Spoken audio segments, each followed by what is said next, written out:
In January of 2017, a scientific expedition disappeared inside a forest that wasn't supposed to exist. The region sat nearly 200 miles north of the Arctic Circle, hidden within a frozen basin surrounded by mountains. According to official maps, the area consisted of little more than rock, ice, and tundra. Yet several weather satellites repeatedly captured images of a dense woodland occupying the center of the basin. The trees appeared healthy and fully grown, despite temperatures that should have made such growth impossible. At first, researchers assumed the images were the result of a malfunction. Then, the forest appeared again, and again. By the end of the year, enough evidence existed to justify an expedition. A team of 8 researchers was assembled and flown into the basin by helicopter. Their mission was simple: document the ecosystem, collect samples, and determine how an entire forest could survive in one of the harshest climates on Earth. The expedition was led by Dr. Nathan Mercer, a respected environmental scientist with over 20 years of Arctic field experience. He documented every step of the mission through a series of daily video journals. Those recordings would eventually become the foundation of this case file. The first 2 days were uneventful. The forest appeared healthy despite its impossible location. The trees were unusually tall, averaging nearly twice the height of surrounding northern species. Their bark was pale gray, almost white, and felt unusually smooth to the touch. Several members of the team commented that the forest seemed strangely quiet. There were no birds, no insects, no signs of large wildlife. It felt empty. By the 3rd day, the team began noticing something far more concerning. The forest was changing. Researchers would mark locations using ribbons and GPS equipment before leaving camp. When they returned hours later, the markers appeared in different places. Trails they had walked that morning no longer matched their maps. Trees seemed to occupy positions that had been empty only hours earlier. At first, they blamed exhaustion. Then the cameras started confirming it. One recording showed a stationary camera overlooking a clearing. Over the course of 6 hours, several trees appeared to shift positions. Not dramatically, only a few feet at a time. Yet by sunset, the layout of the clearing looked entirely different from what had been recorded that morning. No one could explain it. The footage was reviewed repeatedly. The trees had moved. On the 4th night, the team heard the first voice. Research assistant Emily Ross was awakened shortly after midnight by someone calling her name outside her tent. At first, she assumed it was one of the other researchers. The voice sounded familiar, comforting, almost identical to her older sister. The problem was that her sister lived nearly 3,000 miles away. Emily later reported hearing the voice call her name several times from somewhere beyond the tree line. Each call sounded slightly farther away than the last, as though someone was walking deeper into the forest while speaking. Fortunately, she ignored it. The next morning, she mentioned the experience during breakfast. Every member of the team fell silent. 3 others had heard voices as well. One heard his father, another heard his wife, a third heard a childhood friend who had died years earlier. No 2 researchers heard the same person. The forest seemed to know exactly who each of them trusted most. Dr. Mercer immediately prohibited anyone from leaving camp alone after dark. It was a decision that arrived 1 day too late. Because that afternoon, one member of the expedition vanished. His name was Michael Grant, a wildlife photographer, 32 years old.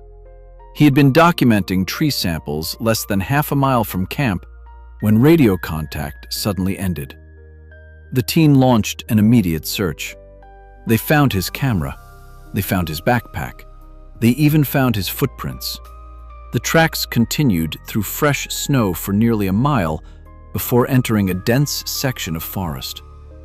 Then something strange happened. A second set of tracks appeared beside his. They resembled hoof prints, but they were unlike anything the researchers had ever seen.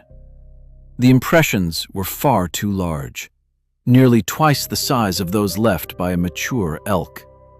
Even stranger, the stride length suggested the animal had been walking on 2 legs. The tracks continued side by side for several hundred feet. Then Michael's footprints abruptly stopped. There were no signs of a struggle, no blood, no drag marks, nothing. It was as though he had simply ceased to exist. The team returned to camp shortly before sunset. That night, no one slept. Because shortly after midnight, the voices returned. And this time, they weren't staying in the forest. They were moving closer. By sunrise, only 5 members of the expedition remained. Nobody had slept. All night, voices had drifted through the trees surrounding camp. Every researcher heard someone different. A spouse, a sibling, a close friend. The voices sounded perfect. They called for help, claimed they were lost, claimed they were freezing somewhere in the forest. Dr. Mercer knew something was wrong. Whatever was hunting them wasn't using force. It was using trust. That afternoon, Emily Ross reviewed footage from a motion camera placed near the edge of camp. What she found silenced the entire team. Standing between the trees was a massive figure. At first glance, it looked like an elk. Then she zoomed in. Its legs were impossibly long.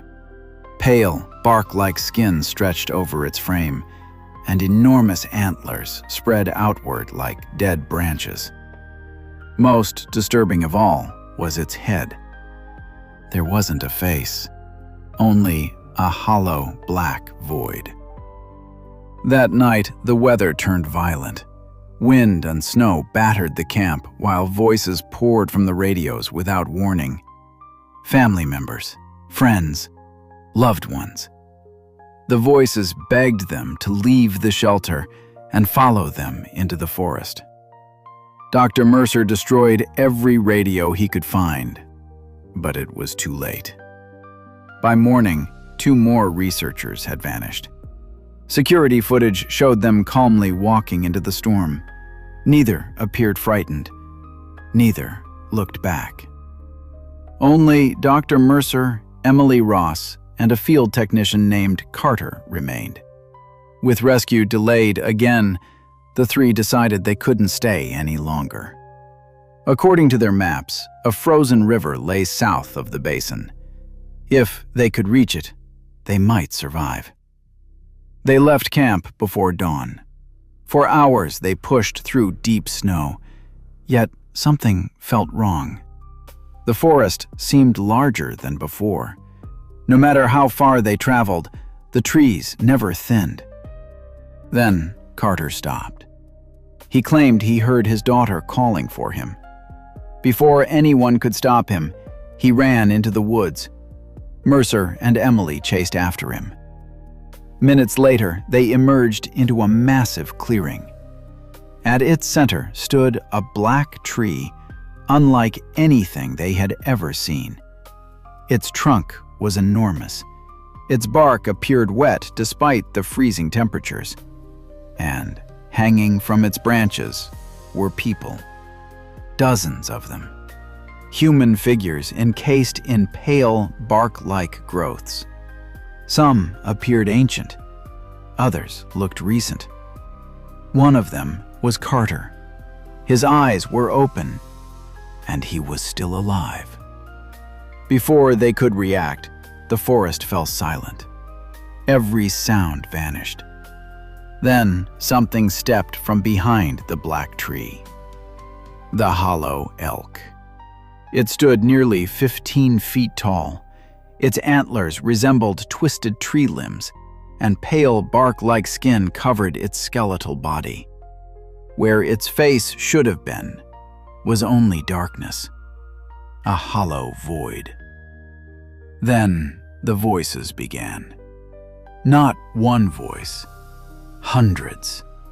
The missing researchers, family members, friends, all speaking at once from inside the creature.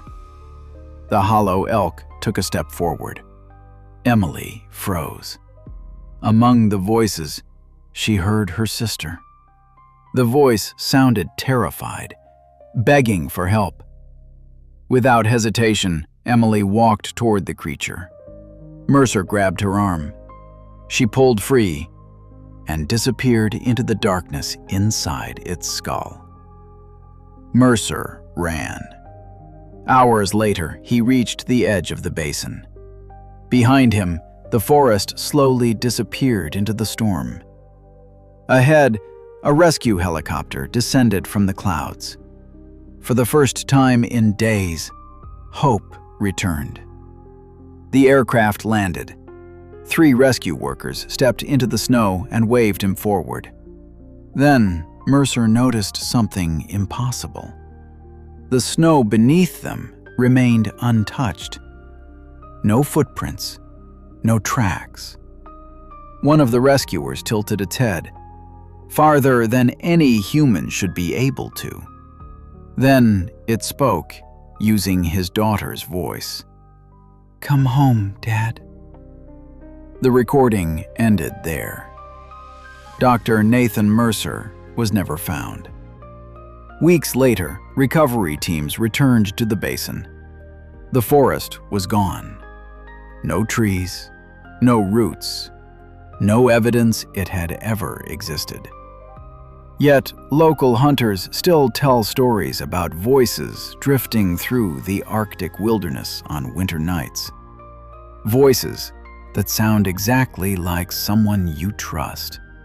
And according to those stories, if you answer back, the hollow forest already knows where to find you.